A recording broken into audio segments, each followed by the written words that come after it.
Hello, आप लोगों का दीपिक 5 चैनल पर स्वागत है। आप लोग कैसे हैं? मैं आशा करता हूं आप लोग अच्छे होंगे तथा अपने अध्ययन कार्य में पूरी ऊर्जा और शक्ति से लगे होंगे।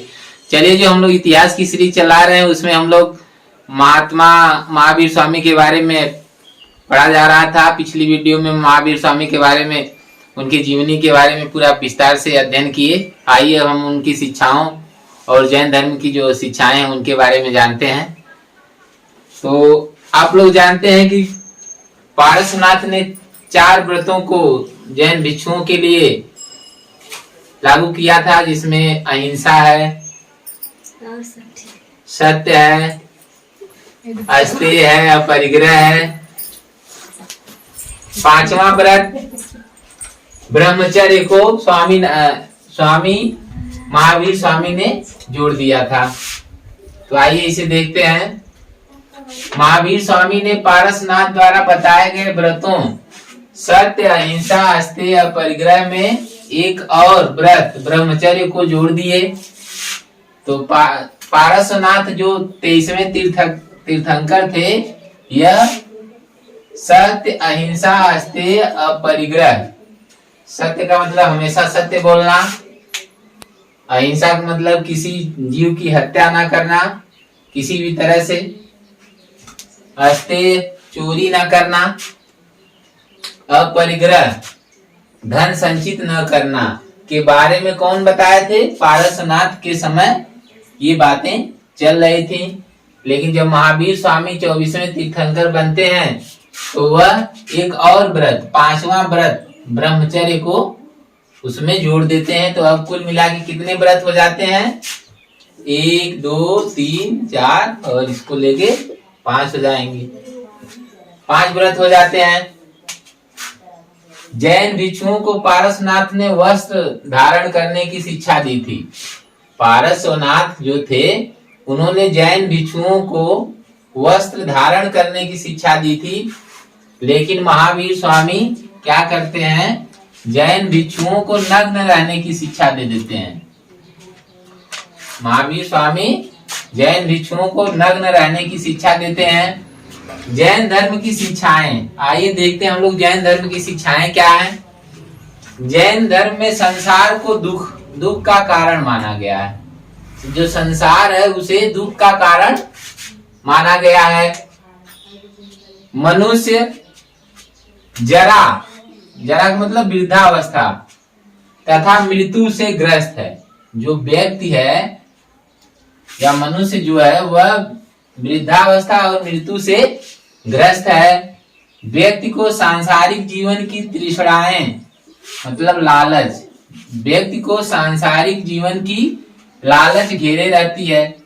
व्यक्ति सांसारिक जीवन के लालच में पड़ा रहता है और उसी में परेशान रहता है। संसार का त्याग और संन्यास, संसार को त्याग दीजिए और संन्यास धारण कर लीजिए। ये संसार का त्याग और संन्यास ही व्यक्ति को सच्चे सुख की ओर ले जा सकता है। व्यक्ति को सच्चा सुख कब मिलेगा?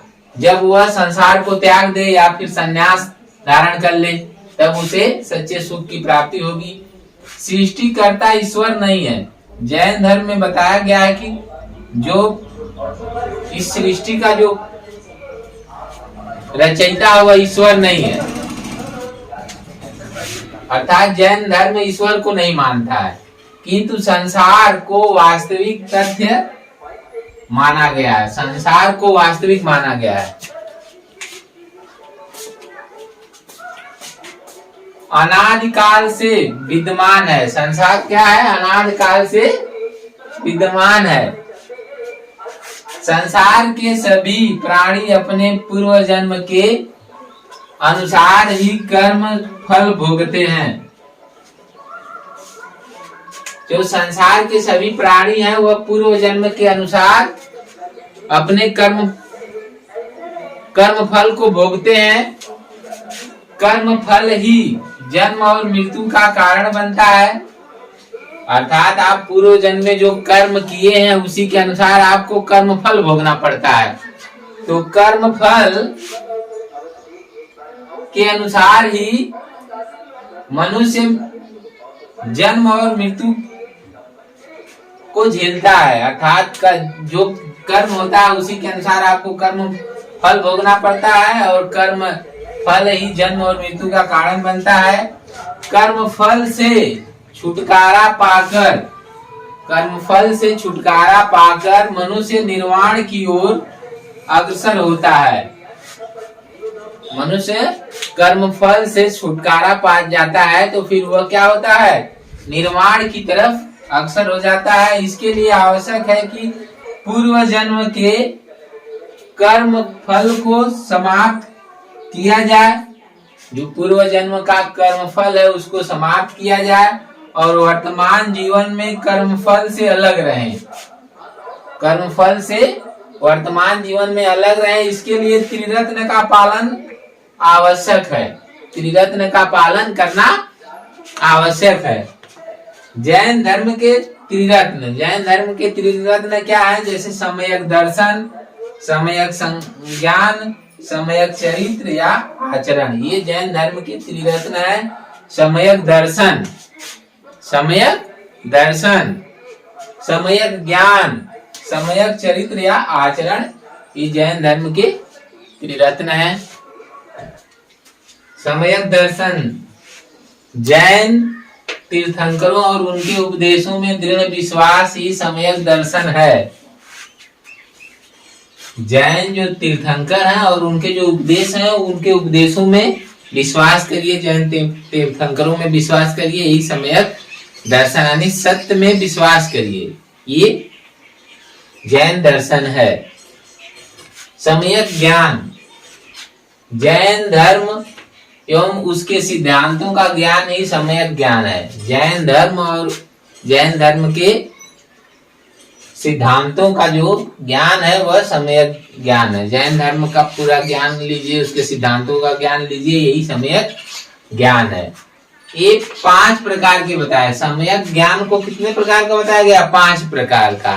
पहला है मत इंद्रिय जनित ज्ञान, अर्थात इंद्रियों द्वारा प्राप्त ज्ञान। जो इंद्रियों द्वारा ज्ञान प्राप्त होता है उसे मत कहा जाता है। श्रुति, सुनकर प्राप्त किया गया ज्ञान, जो सुनकर प्राप्त किया जाता है, श्रुति ज्ञान। अवधि ज्ञान, अवधि में क्या है? दिव्य अथवा अलौकिक ज्ञान। दिव्य अथवा अलौकिक ज्ञान को अवधि कहेंगे। मन पर्याय, व्यक्तियों के मन की बात जान लेना, ये मन पर्याय है।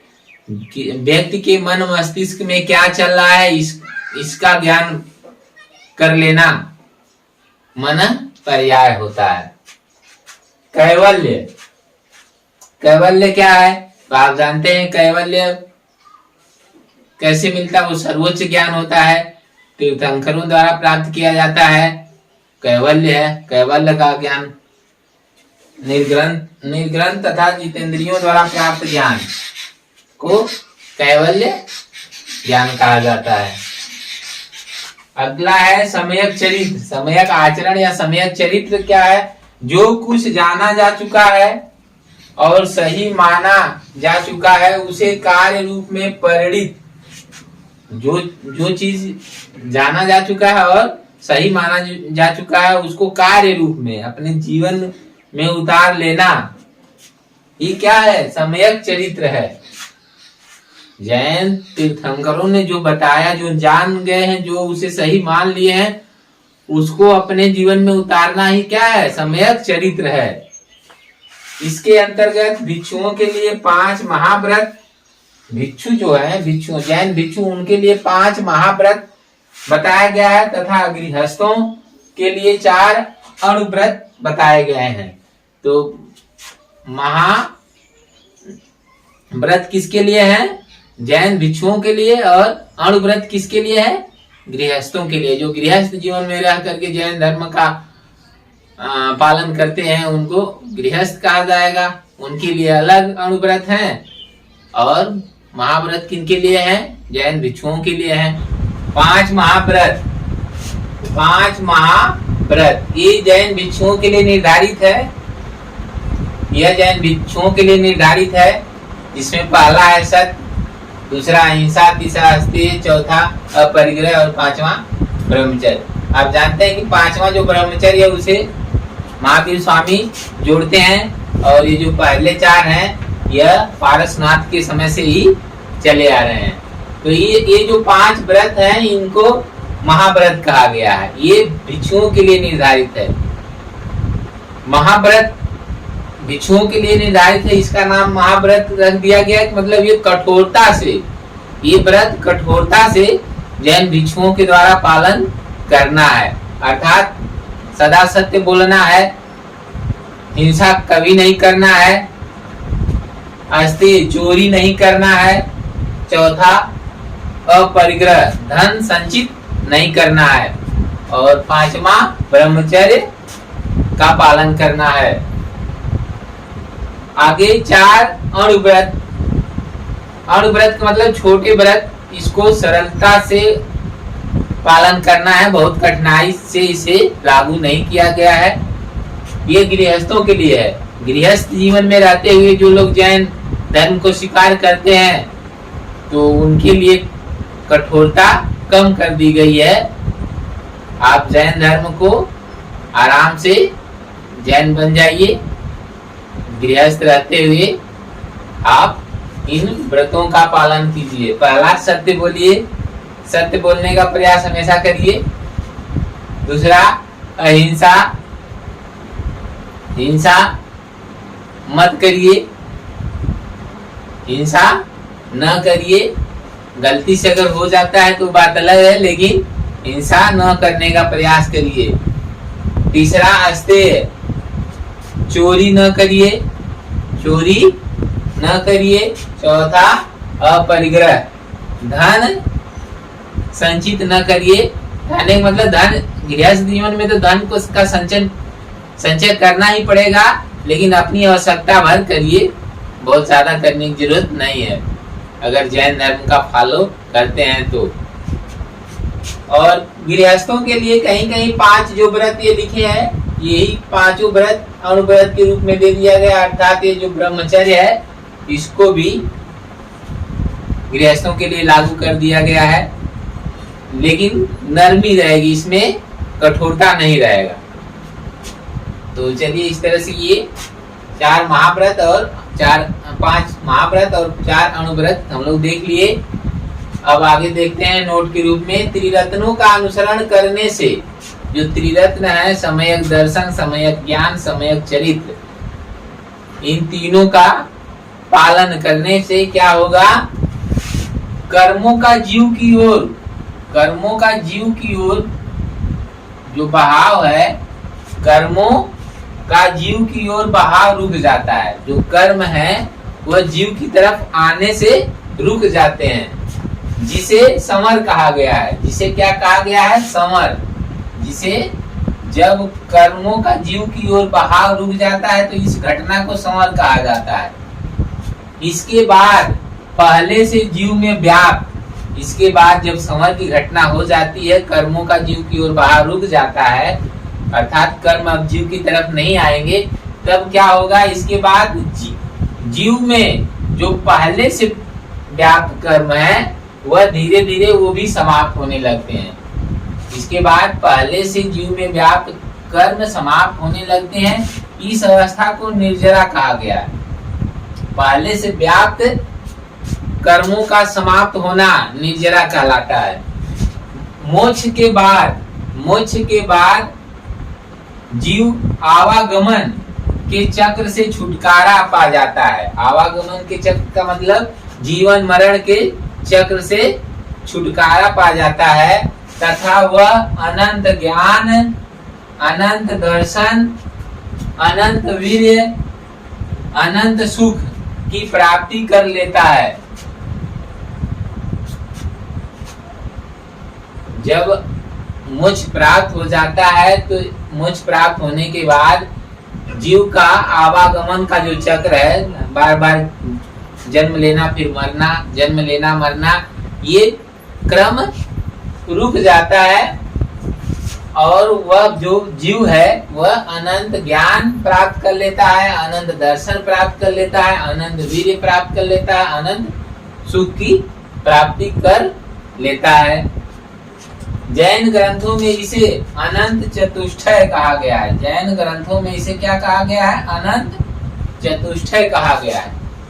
अनंत चतुष्टय कहा गया है।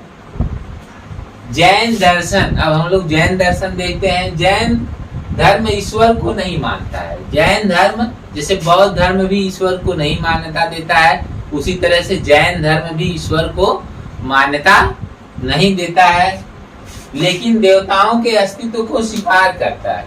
लेकिन देवताओं का जो अस्तित्व है उसको जैन धर्म स्वीकार करता है, परंतु देवताओं को जिन से नीचे मानता है। लेकिन जैन दर्शन देवताओं को जिन जो है, जो जिन है, जो तीर्थंकर है, उससे नीचे मानता है।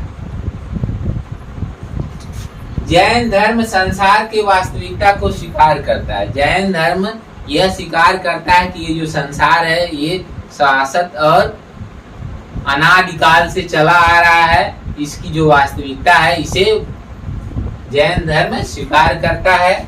जैन धर्म पुनर्जन्म एवं कर्मवाद में विश्वास करता है। जैन धर्म पुनर्जन्म एवं कर्मवाद में विश्वास करता है, अर्थात जन्म बार बार होता है जीव का और कर्म के अनुसार वह कर्मफल भोगता है, यही कर्मवाद है। इन दोनों बातों को स्वीकार करता है। जैन दर्शन के अनुसार संसार 6 तत्वों से बना है। जैन दर्शन के अनुसार जो संसार है वह 6 तत्वों से मिलकर बना है। ये पूरा संसार 6 तत्वों से मिलकर बना है। पहला तत्व जीव, पहला जो तत्व है उसे क्या कहेंगे? जीव। दूसरा तत्व पुद्गल, पुद्गल जिसको भौतिक तत्व कहा गया है। तीसरा है धर्म, चौथा अधर्म, पांचवा काल और छठवां आकाश। इस तरह से ये 6 तत्व हैं। जीव है, पुद्गल है, धर्म, अधर्म, काल, आकाश। इन 6 तत्वों से मिलकर ये जो संसार बना है। धर्म, जैन धर्म जीव जंतु, पेड़ पौधे व ईंट पत्थर में भी आत्मा को मानता है। आत्मा को स्वीकार करता है कि जीव जंतु में, पेड़ पौधों में, ईंट पत्थर में भी आत्मा का वास है। प्रत्येक जीव आत्मा और भौतिक तत्व से मिलकर बना होता है। प्रत्येक जो जीव है यह आत्मा और भौतिक तत्व से मिलकर बना होता है। आत्मा को भौतिक तत्व चारों तरफ से घेरा होता है। चारों तरफ से क्या किया रहता है? घेरा होता है। आत्मा को भौतिक तत्व से, आत्मा को भौतिक तत्व से अलग करना ही मोक्ष है। अर्थात मोक्ष प्राप्त कब होता है? जब आत्मा भौतिक तत्व से अलग हो जाता है तो इसे मोक्ष प्राप्त करना कहते हैं। जैन धर्म के ज्ञान के 3 स्रोत बताए गए हैं। जैन धर्म के जो ज्ञान है उसके 3 स्रोत बताए गए हैं। पहला है प्रत्यक्ष ज्ञान, दूसरा है अनुमान, तीसरा है तीर्थंकरों के वचन। इन 3 माध्यमों से ज्ञान प्राप्त किया जा सकता है। पहला प्रत्यक्ष ज्ञान, स्वयं देख करके ज्ञान प्राप्त करिए। अनुमान, दूसरा है अनुमान से ज्ञान प्राप्त करिए। और तीसरा है तीर्थंकरों के जो वचन है उन्हें पढ़ करके, सुन करके ज्ञान प्राप्त करिए। दृष्टिकोण की भिन्नता के कारण, दृष्टिकोण की भिन्नता के कारण जैन धर्म में हर ज्ञान 7 भिन्न रूपों में व्यक्त किया जाता है। जैन धर्म में हर ज्ञान को 7 भिन्न रूपों में व्यक्त किया जाता है। इसी कारण जैन दर्शन को सप्तभंगी न्याय भी कहा जाता है। किसको कहा जाता है? जैन दर्शन को क्या कहा जाता है? सप्तभंगी न्याय भी कहा जाता है।